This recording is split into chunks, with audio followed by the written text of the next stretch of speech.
Hi again, it's Donna, your homegrown gourmet, and today I'm going to make pita bread. That's right, pita pockets. I have 2 3/4 cup all-purpose flour that's unbleached. I also added 3/4 cup unbleached cake flour, 2 teaspoons of salt. And I'm going to mix that together. In my little bowl here, I have 1/2 cup of tepid water. It was about 110 degrees.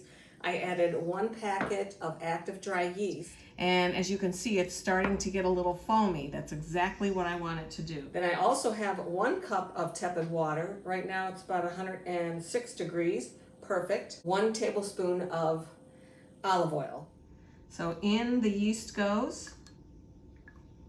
And then we're going to start to mix that and then slowly incorporate the water until it makes a nice sticky dough.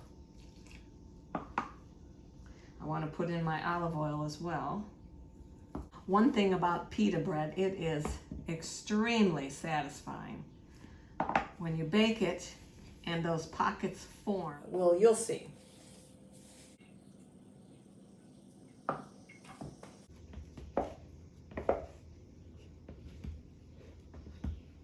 It's time to mix it by hand.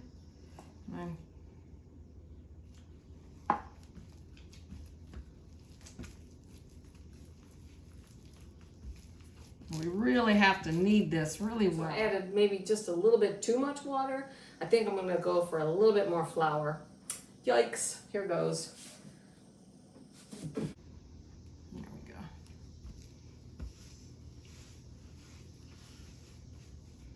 go. Okay, I feel better about that already. All right.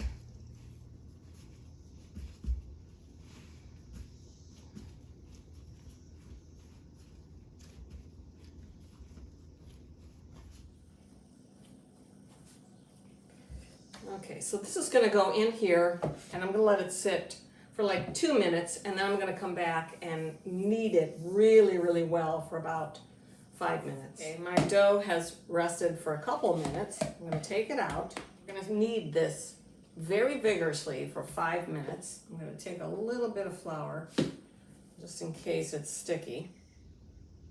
To knead any kind of dough, you pull it forward, and then with the palm of your hand, you push. So you bring it forward and push, and that's what you do. And you can use your knuckles sometimes as well, but look at how pretty this is already, and we haven't even started. And look how clean my hands are. I know this is going to be good dough. So when I say we're going to knead this, I mean knead. I set my timer for 5 minutes because that's how long I have to do it. If my husband was here, I would elicit his help. Okay, so it has been a full 5 minutes that I have kneaded this dough, and I want to show you how beautiful it looks. And look at my hands, how clean they are. So now what we're going to do is I'm going to place it in this bowl, and we're going to cover it up, and we're going to let it sit. A warm spot, about 80 degrees. Normally I would put it in my oven with the oven light on, but it's such a warm day today that I don't think it's necessary. So I'm going to leave it on my counter. I've shut the window so I don't have any drafts, and I'm going to cover it up and leave it for about 2 hours until it doubles in size.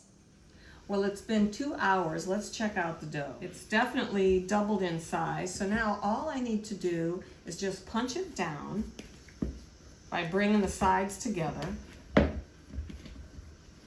just like that. And then we are going to let it proof one more time till it almost doubles in size, and that'll take about 1.5 hours. Okay, it's been 1.5 hours, and we are back to doubled in size. Beautiful.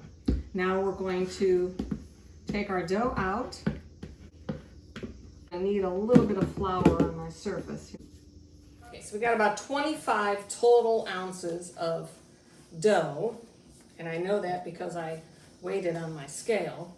And I'm going to roll this out and see if I can do 16 inches. What we're trying to do is we want to get an even amount of dough. This is where a scale really comes in handy. 2 ounce portions, and that would be about 12. Cut that in half. half again.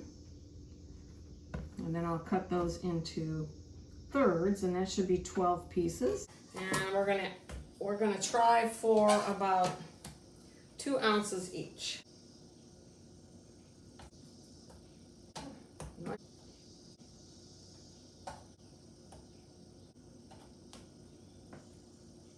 It's really hard when you're eyeballing it, that's for sure.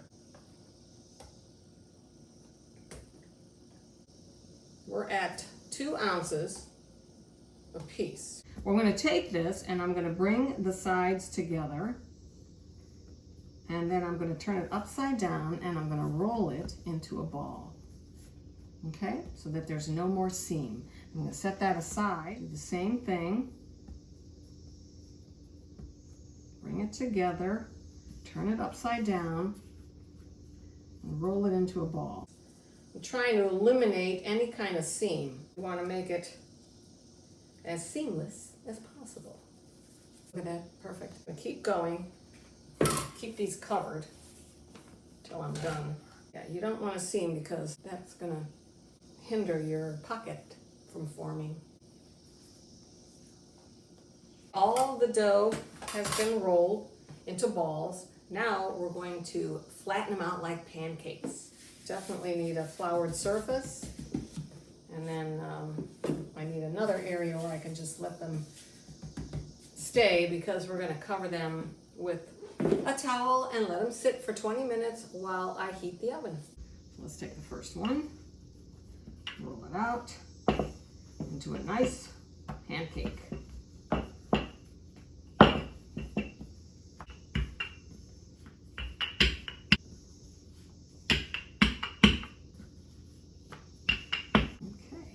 One.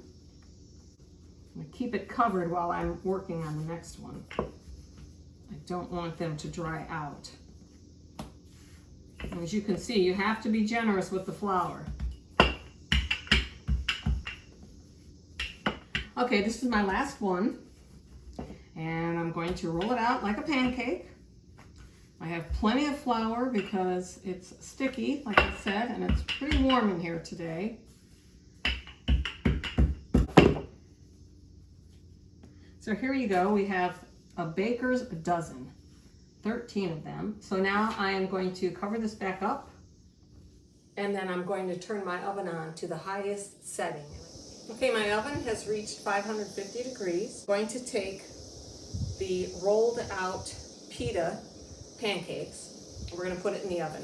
We're going to do 2 at a time. If I had a quarry stone or even a pizza stone, that would be probably optimal, but I don't, so I'm going to go for the next best thing, and that is an aluminum cookie sheet. I have one in the oven. It has been heating to 550 degrees, so let's get started.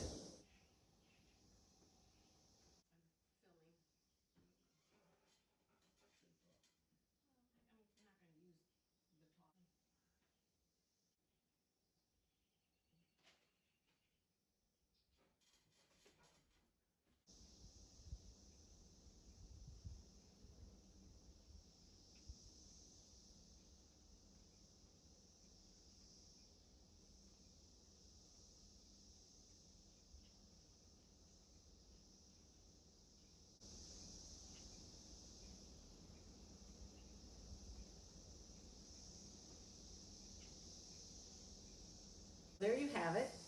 My pitas are done. And wasn't that fun watching them explode in the oven? Once they cool, they fall a little bit, and then I can cut them and there'll be a beautiful pocket inside. I'll attach some links for future recipes using these pita pockets. Thanks for watching. I hope you enjoyed this video. Don't forget to like us on Facebook and subscribe to that YouTube channel, Gourmet or Good Enough. Ciao. Look at that pocket.